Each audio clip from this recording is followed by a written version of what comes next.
ازيكم يا ولاد، عاملين ايه؟ يا رب تكونوا بخير. النهارده يعني في سر من الاسرار هوريه لكم، بس مش هقول عليه، يعني فاهمين حاجه بس كده.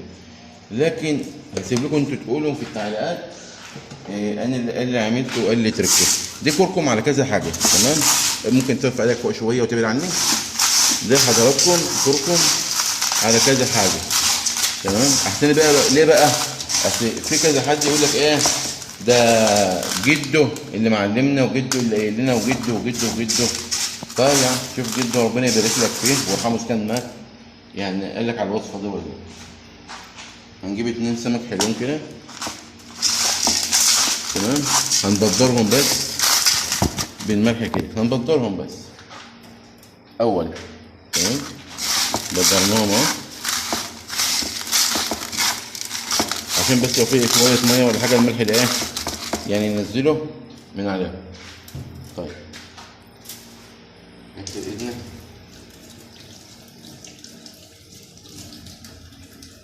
عشان بس الحاجه دي انت ايه حاميه شويه.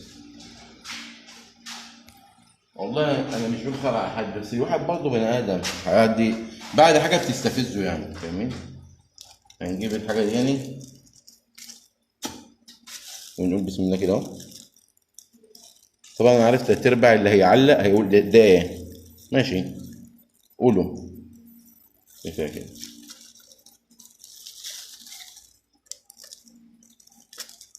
ده مش زيت عربيات يا ولاد،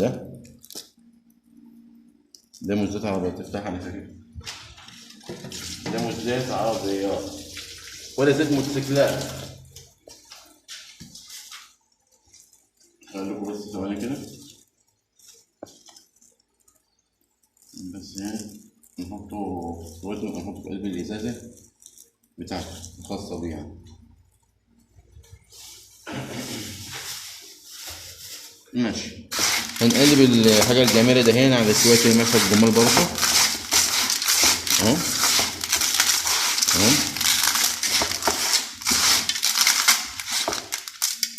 نجيب طبق جميل، هنجيب السمكه الجميله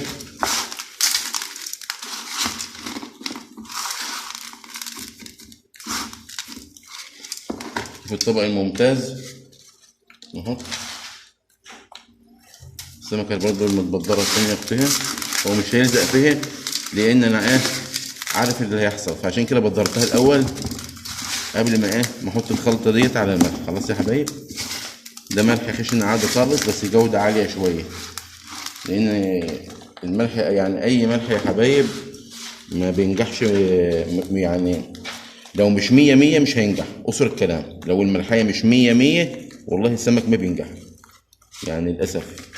وعلى فكرة الغلطة اللي عندي هنا ان الطبق صغير، والمفروض ان السمك يبقى مفرود. يعني انا معترف ايه ان الطبق صغير، واخدين بالكم؟ يعني شوفوا الخطأ بقوله كويس بقوله الوحش بقوله.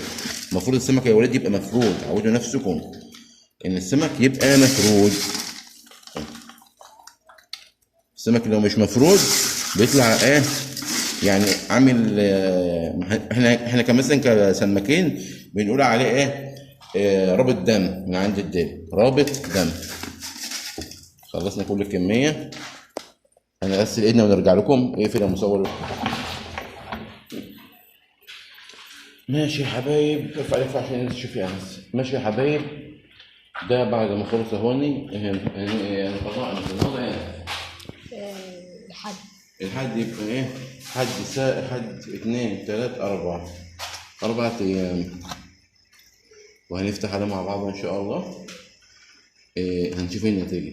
السمك يا جماعة التجهيز بتاعه اللهم صل على النبي 9 ساعات بالظبط، يعني بقى 9 ساعات بعد ما اتغسل أول غسلة، وسبناه لما نزل دمه، ورجعنا غسلناه تاني وهنملحه أهو زي ما شفتوا كده.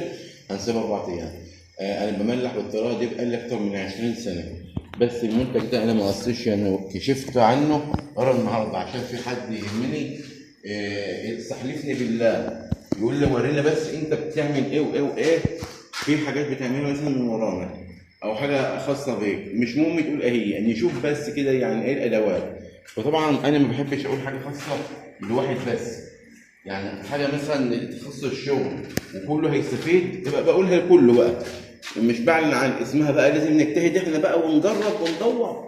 فاهمين؟ ده كان بقول لكم ما بقاش هو حلفني. تمام يا حبايب؟ اللهم صل على النبي. انا مش بقلبه في الملح مع كميات يا اولاد، انا بعمله كده بعد ما اخلص بحطه على الوش مع شويه زيت برضه بعد ما اخلص. تمام يعني بعد ما بقفل برش، لان بيبقى كميه كبيره، فلو انا عملت كده يكلفنا ولا 3 ازايز، وازاي كيلو ونص، وساعه ازاي 2 كيلو، فطبعا يكلفني كتير. فانا بعد ما اخلص بحط له مثلا كيلو او ازازه مثلا على الوش. تمام كده يا حبايب؟ اللهم صل على سيدنا محمد. بعدين بقى كمان يفتح عليه ونشوف. هو كده كده يعني زي الشغل بتاعي، بس يعني ايه، انا عامل الكمية عشان تشوفوا بقى اللي انا بحطه على اللي مقتنع مقتنع، واللي شايف ان انا بحور براحته. انا اصلا عايزكم اللي يشوفني يقول انا بحور، لان الواحد تعب في حياته كتير عشان يوصل يعني النتائج اللي هو فيها دلوقتي. الواحد تعب كتير واجتهد كتير، ومحدش فاد والله، ولا حد يعني نصحه بشيء. دفعت الثمن. فلما اخرج سر مهنتي كده في جملتين ولا في فيديو يبقى ده عبط مني. فادا الجمل، وان شاء الله بعد 4 ايام نشوف الجمال. اشوفكم على خير والسلام عليكم. طب يا وليد السمكه هوني اللي كان معمول بالخلطه قدامكم، اللي هي التحوجه بتاعتنا اللي احنا بنشتغل بيها. فيعني انا عامله عشان خاطر اخواتي اللي هما يعني بيشككوا او بيقول لك انت بتقول كلام وخلاص او كده. بس زي ما قلت لكم يا حبايب الكميه تفرق عن القليل، فانا عملت اللي هو هنا اهو قليل اهو عشان تشوفوا ان ما هياش موضوع والله شويه ملح وكركم وبس. ده بلاوي زرقاء اولاد وموضوع كبير. لكن بتوع المحلات بقى عندهم اثار جامده ما بيرضوش يقولوها لحد.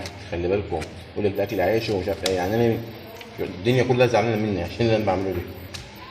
بس هو في السماء يرزقكم ما توعدون. يزعل يزعل، يفرح يفرح. شايفين السمنه بتاعته يا اولاد؟ شايفين؟ سمنه. طلع السمكه بقى ناخدها عشان انا هفتح قدامكم منه.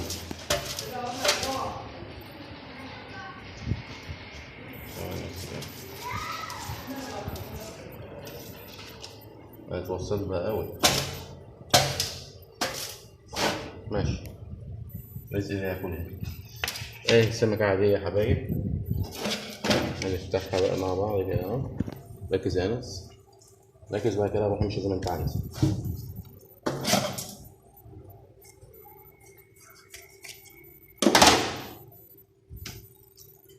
انا البطنه نشيلها وده السمكه زي ما انتم بتشوفوني بعمله. في اي تغيير يا اولاد؟ في اي حاجات يعني كنت عاملها لوحدي وقدامكم الحته عليكم نفس اللون، نفس السمكه، نفس يعني زبده. هي مجرد تحويجه يا حبايب، مجرد تحويجه وخبره سنين وشهور وايام واهانه. لان انا كنت شغال عند قرايبي فكنا بنتهان. يعني الموضوع ما كانش سهل. انت عامل لو حد غريب كان رحمنا، انما الغريب ما بيرحمش.